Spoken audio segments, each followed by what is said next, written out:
Good morning, or I guess some of you could be watching this in the evening.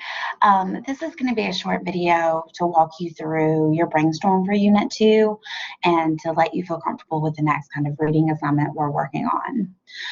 So before we start, I'm going to go ahead and look at some context clues. Because one of the standards we need to cover in 988 is finding words that we may be unfamiliar with or uncertain about, and then using the clues within the sentence to help you figure it out. So our capricious decision to buy a lottery ticket was last minute, since we happened to stop at a gas station 10 minutes before the big drawing. And you can see capricious is underlined. So do you think that means planned, impulsive, and on a whim? Schemed, or determined? Go ahead and press pause, look at the sentence, and try to figure out where the clues are to help you figure out the answer before you watch the next piece. All right, I hope you figured out capricious means to be impulsive, kind of to do something on a whim. And as you're looking back at the sentence and you're trying to figure out, wow, but where were the clues in it? We decided to buy that lottery ticket last minute. Let me see if I can get my clicker to work. We happened to stop at the gas station 10 minutes before the big drawing. That lets you know immediately it can't be planned. It wasn't really determined. Scheme doesn't even make sense in the sentence.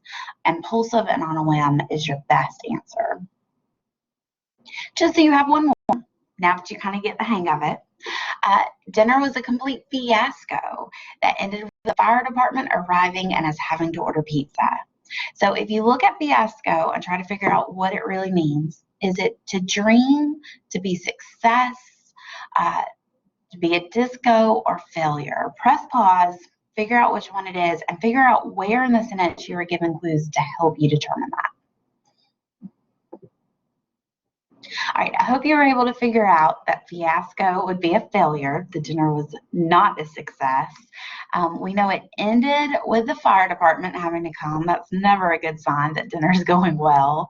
You've ended up having to order pizza instead of whatever lovely thing you were cooking. And so that is not a dream. That is not a success. See how those two things could almost be synonyms? They're both very positive, and what's happening in the sentence is the opposite of that. Disco is your throwaway answer. It doesn't even make sense. Failure is the best one there. Now, I know as you're reading something, you're not given multiple choice answers to guess what it means. But as you start looking at sentences like puzzles, you're going to be able to start seeing where the author uses words and then gives you the clues within it to help you figure out what it means. This will help you if you're trying to determine the meaning, or trying to determine whether or not you should stop and formally look up the word, or if you understand it enough to be able to continue reading. Now, as we're going through our reading section this week, you're going to have two articles that you're reading. But before you go into it and it kind of contaminates your thoughts, I want you to check out this chart. So it's got the 10 most popular girl programs. And in as easy as it is very, very important to always look at the title of a graph before you start looking at the numbers. So we know here all these numbers are talking about girl programs and they're ranked by popularity. And then you're just going through and you're checking out what's there. We've got the sports programs on the left, we've got the number of participants on the right, and so you start to see track and field, outdoor of course, is the most popular sport or popular program for girls. They've got a number of 488,582 participants. We also can go all the way to the bottom and see lacrosse is the least popular program on this chart.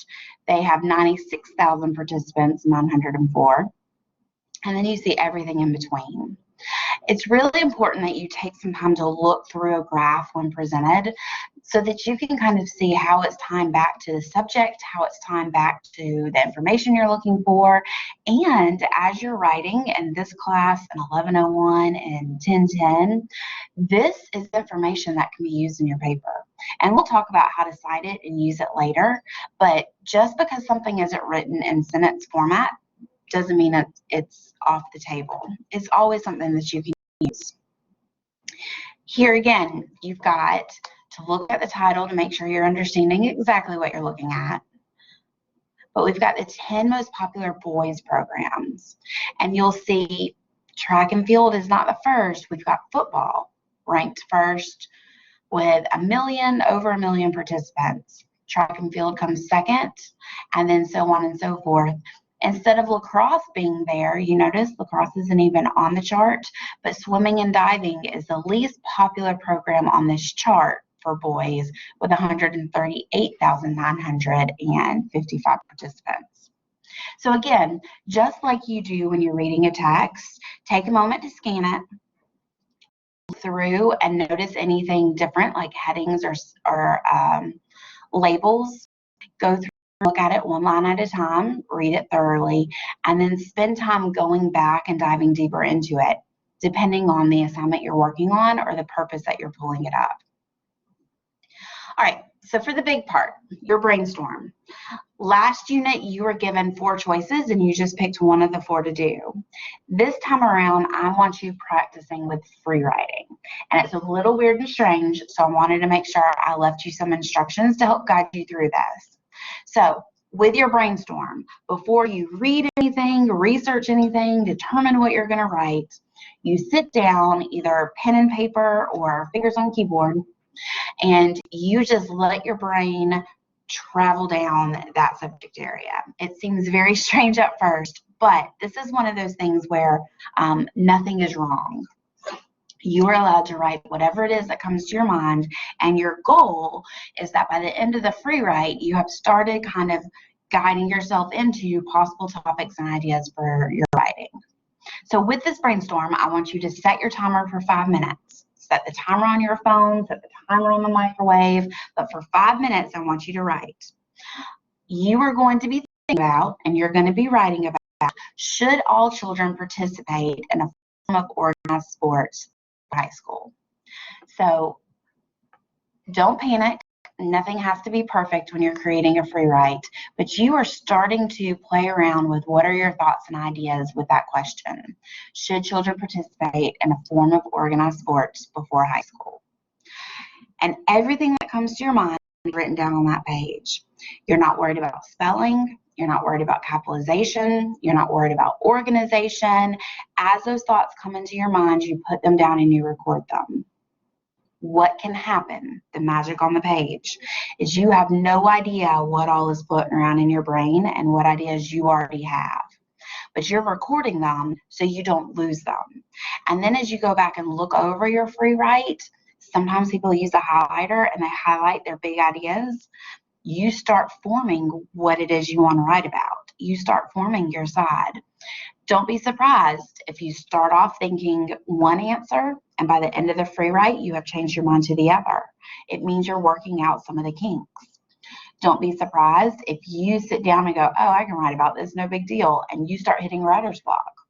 Everything in your mind you put down on the page, even if it's off on a tangent, even if it's random and part of your grocery list, you purge it out of your mind so then you don't have to worry about it. You will be turning in this brainstorm. And so just like before, if you write it on a piece of paper, you're taking a picture of it for me and uploading it. If you're typing it in a Word document, then you're just uploading it like you always do. At the end of the week, you're going to be given 2 articles. Organized Sports Do Not Benefit Children by John Gertie, and Organized Sports Do Benefit Children by David Brooks. And you're going to go through those close reading strategies just like we talked about in Unit 1, just like we talked about with the graph above. Scan the text, make note of important pieces, predict what the text is going to be about. You've already done that because you've heard the title. It was done in a matter of seconds. Read and identify unknown words and circle them, and then start making notes of definitions of your thoughts, of your questions while you're reading the article. If you start noticing connections between your free write and your ideas and what you're seeing in the article, make note of that. It means you are right. You are thinking through things, and what you have is a substantial idea that very well could have a place in your writing assignment. As always, I am not far away, so reach out by email, call me if you have any problems or questions or need any clarification.